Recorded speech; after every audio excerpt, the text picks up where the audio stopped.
کسی زمانے میں ایک بادشاہ فوت ہو گیا۔ اس کی وفات کے بعد اس کا بڑا بیٹا فوراً تخت پر قابض ہو گیا۔ بادشاہ کا دوسرا بیٹا بڑے بھائی سے خوفزدہ تھا، اس نے ملک چھوڑنے کا فیصلہ کر لیا۔ بادشاہ کا بیٹا اپنے 3 دوستوں کے ساتھ بیرون ملک روانہ ہو گیا۔ ان دوستوں میں سے ایک تاجر کا بیٹا، دوسرا کسان کا بیٹا، تیسرا ایک بہت ہی خوبصورت نوجوان تھا۔ راستے میں بہتر مستقبل کے بارے میں سب دوست اپنی رائے پیش کرنے لگے۔ سب سے پہلے کسان کا بیٹا کہنے لگا، محنت سے انسان سب کچھ بنتا ہے، باقی سب باتیں بیکار ہیں۔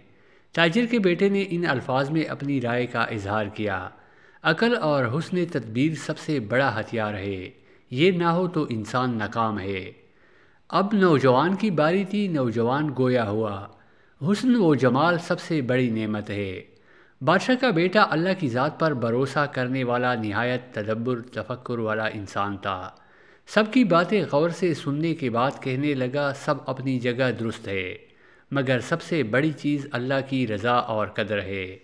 اس کی ذات کا فیصلہ ہی ہر چیز پر غالب ہے۔ جب تک ہمارا عقیدہ تقدیر پر مکمل نہ ہو، اس وقت تک راحت سکون حاصل نہیں ہو سکتا۔ کسان کا بیٹا کہنے لگا، ہمارے پاس کھانے پینے کے لیے کچھ نہیں، اب پتہ چلے گا کس کی بات ٹھیک ہے۔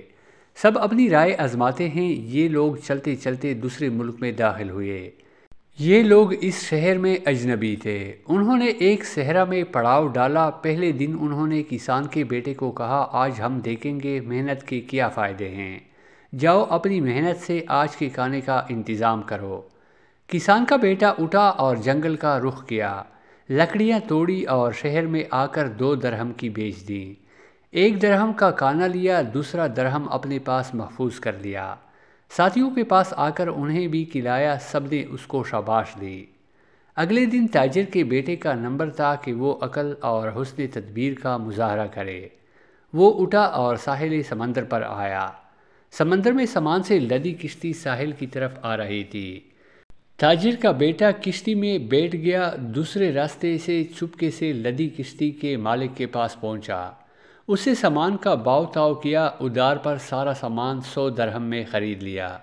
جب کشتی ساحل پر پہنچی تو مقامی تاجر انتظار میں تھے۔ تاجر کا بیٹا ان کے پاس آیا، سارا سامان 1100 درہم کے عوض بیچ دیا اور 100 درہم سامان کے مالک کو دیے اور باقی جیب میں ڈالے۔ دوستوں کے لیے بہترین کھانا لیا، ان کو خوب سیر کرائی۔ سب نے اس کے حسن تدبیر کی تعریف کی۔ اگلے دن خوبصورت نوجوان کا نمبر تھا، جس کا کہنا تھا، انسان خوبصورتی کے بلبوتے انسان کامیابی حاصل کرتا ہے۔ دوستوں نے کہا، آج ہم دیکھیں گے کہ آپ کا حسن ہم کو کیسے کھانا کھلائے گا۔ وہ اٹھا، میک اپ کیا اور شہر کی طرف روانہ ہوا اور ایک گھر کے باہر درخت کے نیچے بیٹھ گیا۔ اوپر سے ایک خاتون نے کھڑکی سے جھانکا، ایک خوبصورت نوجوان پریشان بیٹھا ہے اور سوچ رہا ہے۔ اس نے بلا کر وجہ پوچھی، کھانا کھلایا کہ مسافر ہے، پریشانی کی وجہ پوچھی تو اس نے دوستوں کا قصہ سنایا۔ خاتون نے نوجوان کو کچھ رقم تما دی، وہ نوجوان سب کے لیے کھانا لے آیا۔ سب نے اس کو بھی سراہا۔ اب بادشاہ کے بیٹے کی باری تھی۔ سب سوچنے لگے کہ کسان کے بیٹے نے بھی محنت کی اور تاجر نے بھی کچھ کیا، نوجوان نے بھی کچھ کر ہی لیا، مگر اب بادشاہ کا بیٹا جو کہتا ہے کہ اللہ کا فیصلہ، رضا اور تقدیر ہر چیز پر غالب ہے، یہ کیا کر کے دکھائے گا۔ اب شہزادہ اللہ کا نام لیتا ہوا شہر میں داخل ہوا اور راستے کے کنارے جا بیٹھا۔ وہاں سے اسی ملک کے بادشاہ کا جنازہ لے جایا جا رہا تھا۔ وزراء، فوج، پولیس جنازہ کو کندھا دیے جا رہے تھے۔ شہزادہ کو راستے میں بیٹھا دیکھ کر پولیس افیسر نے اس کو ڈانٹا، شرم نہیں آتی، بادشاہ کا جنازہ جا رہا ہے اور تم اسی طرح بیٹھے ہو۔ بادشاہ کو دفنانے کے بعد جب پولیس افیسر واپس آئے تو دیکھا شہزادہ اب بھی وہیں بیٹھا ہے، تو فوراً اس کو گرفتار کر کے جیل میں ڈال دیا۔ اب دوست انتظار کر رہے، واپس نہ آنے کی وجہ سے قیاس آرائیاں کرنے لگے۔ وہ شہزادے کو ڈھونڈنے شہر کی طرف چل پڑے، لیکن شہزادہ جیل میں بند تھا۔ وہ تلاش نہ کر سکے تو اگلے دن پر مؤخر کر دیا۔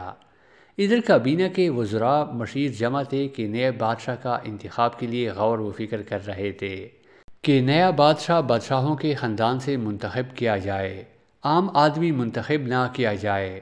مگر بادشاہ کا کوئی وارث نہیں تھا۔ سینئر وزیر نے اعلان کروایا کہ تم میں سے کوئی ہے جو بادشاہوں کے خاندان سے تعلق رکھتا ہو؟ وہ ہاتھ کھڑا کر دے، مگر کابینہ میں کوئی ایسا بندہ نہ تھا۔ مگر پولیس افسر کہنے لگا کہ ایک بندہ ہے جس کو میں نے قید کیا ہے، وہ شہزادہ معلوم ہوتا ہے، اس کو حاضر کرنے کا حکم ہوا۔